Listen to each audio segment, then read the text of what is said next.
We're going to the National Football League here in the United States, and in a deeper sense, labor rights in the National Football League, an important issue, ongoing issue, and we are very honored to be joined here on the show by Chuck Modiano, justice journalist and sports writer. Chuck, thank you so much for being with us.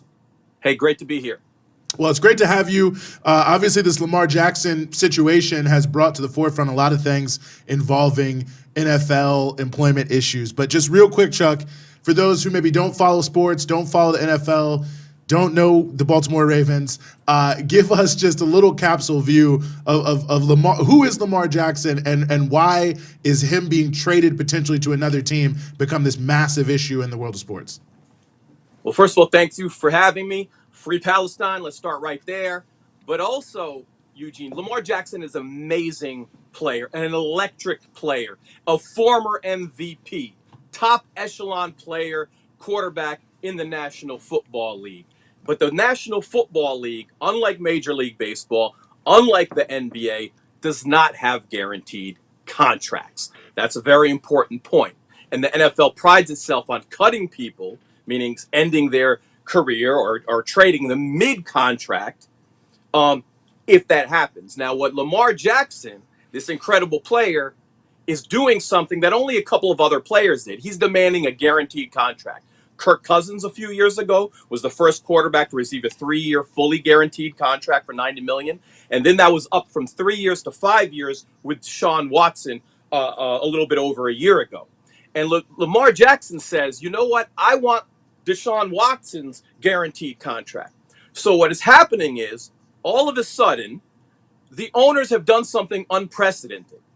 When he was had the ability to be traded for or sign with other teams, many owners on the same day said are not interested in Lamar Jackson, bringing up the idea of collusion, something the NFL has done many times, most recently with Colin Kaepernick.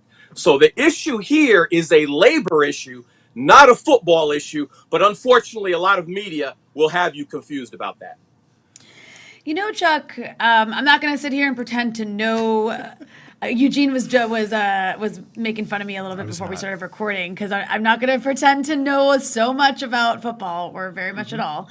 But one thing that I think most people who have eyes can easily notice about professional football in this country is there's a huge discrepancy between what the owners look like and what the players look like. You have a lot of black players, and I mean, I think all white owners. Correct me if I'm wrong, yep. But can you talk a little bit about that dynamic here? Because now you're talking about collusion with a bunch of mostly like billionaire white owners, and we're talking about the labor rights of, and I know a lot of Americans see like professional athletes as not like workers, right? Because they get paid a lot. But in this case, you do have people who are workers who are being colluded against by a bunch of white billionaire owners, and most of them are actually black. That's right. And, you know, and not just white, but, you know, highly right wing, probably over 90% vote Trump. Many campaigned for Trump and had fundraisers.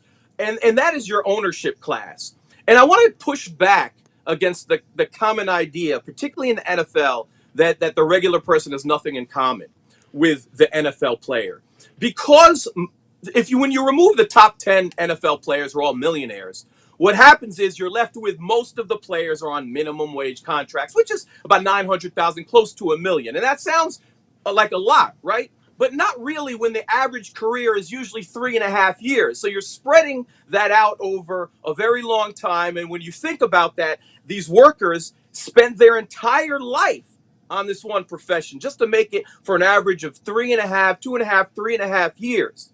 And then leave with concussions, and then leave with broken bones, and then leave with a collective bargaining agreement that does not support them, which recently kicked over 400 people off with disabilities. So when you talk to retired football players and their families who have to take care of them, you will find the deal for the majority of NFL players is not so great as people think it is. So I think we're closer to them than people realize, particularly in football. And in large part, it's because they don't have guaranteed contracts. They could get injured at any time. They could be jettisoned at any time. And many do not get the health care that they need, just the way all other Americans that's the case for. So I always say that.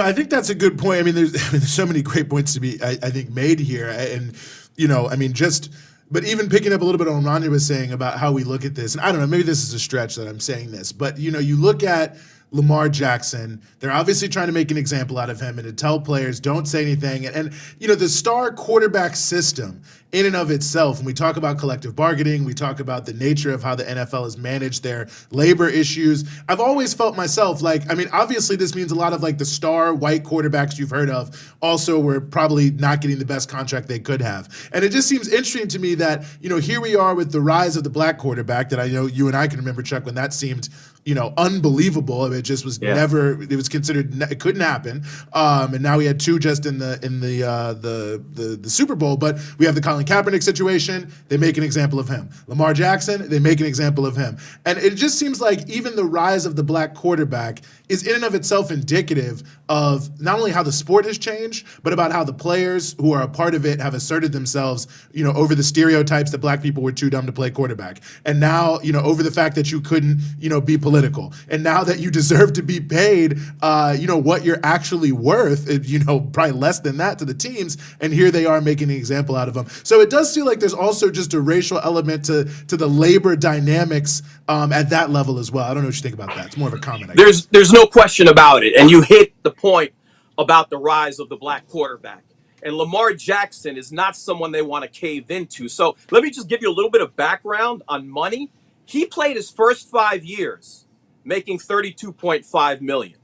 Take Josh Allen, who was drafted in the same exact class. And Josh Allen got $85 million in his first 5 years. They renegotiated his contract in his third year right away to give him far more money in year 4 and year 5. So that's the same class. Case Keenum, even a lot of sports fans never heard of him. He's a backup quarterback. He's made $40 million in the last 5 years. These people made over $100 million in the last 5 years. Derek Carr, Jared Goff, Carson Wentz, Jimmy G, Ryan Tannehill, over $120 million. Kirk Cousins, who people know in D.C., $155 million over the last 5 years. None of these quarterbacks are on Lamar Jackson's level.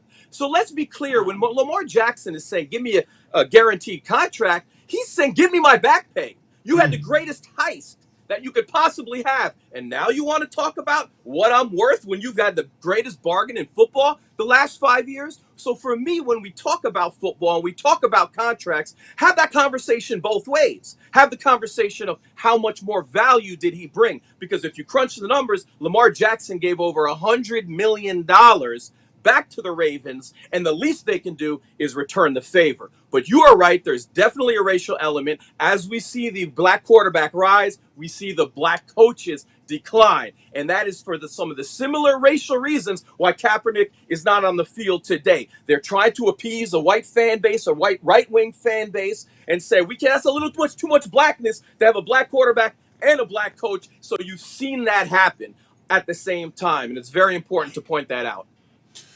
No, I think it's a good point, and it just reminds me of the point you were making about who these owners are and what their politics are, because of course that used to be the NBA too. We can remember how Allen Iverson was, the world's worst person for wearing long shorts, or having braids, or having tattoos, and now all the players have braids, tattoos, long shorts, whatever they want to do. And obviously the NBA is still making a lot of money. Anytime I at an NBA game see one on TV, seem to be plenty of white people there. So it almost feels like the owners have started to create this economic rationale, or to back up their own racism that, of course, all the leagues used to do, but I think it's been shown by the NBA is obviously fake, and it's interesting to see. It seems to speak to who they really are as people in terms of how they've constructed this reality for quote unquote why they're not having coaches or whatever. That's absolutely right. I think everybody here has seen a picture of Jerry Jones in 1957, the picture that was discovered, that he was in the Arkansas Little Rock crowd. And his defenders said, oh, my goodness, that's so long ago. He's such a changed man. And I'll say, well, what's your evidence of that? Because when Colin Kaepernick was protesting, he put a call out to his players to say, if anyone follows suit, you're not going to be on my team. That's what Jerry Jones did. Jerry Jones doesn't hire black head coaches, doesn't hire black offensive coordinators, doesn't hire black defensive coordinators, special teams coordinators. So we know Jerry Jones does not respect black intelligence only if you could run fast and if you could jump high. So what is your evidence that you are so progressive since that 1957 picture? And when we look and go deeper into these owners, we don't see a lot of evidence. And finally, I want to say this. There are a lot of people to say, well, the league is 70% black. How can they possibly be racist, which is very, very ignorant. And I think this crowd understands that. But I get that a lot. Well, back in the 1870s, the majority of jockeys were black. In the Kentucky Derby, 13 of the 15 jockeys were black. This is in the 1870s. Is anyone going to make the claim that the people running those horses weren't racist in the 1870s South? Of course not. If a black athlete could make you some money, there's always going to be a white owner to extract that money. But when it's time to give back or when it's time to pursue racial justice, they're nowhere to be found. That's 100% true. And just real quick before I let you go, Chuck, I have to ask you this. Do you want to give me a prediction on the South Carolina-Iowa women's basketball Final Four game tomorrow night at 9 p.m.? I'm Team Dawn Staley. First of all, Caitlin Clark is an incredible player. Incredible. The hype is real. She's the real deal. But when you have a team like South Carolina that Dawn Staley has playing epic defense, I believe that is the team that is going to win and go back for back-to-back titles, taking nothing away from Caitlin Clark. But South Carolina has a better team, in my opinion. I'm going for that 100%. You know, I'm from Charlottesville, Virginia in the 1990s, so I'm Dawn Staley all day. Shout out to Dawn Staley, South Carolina. It's going to be a great game. Check that out tomorrow. Chuck Modi, as always, really appreciate you joining us here on the show. Great to be here. Thank you so much.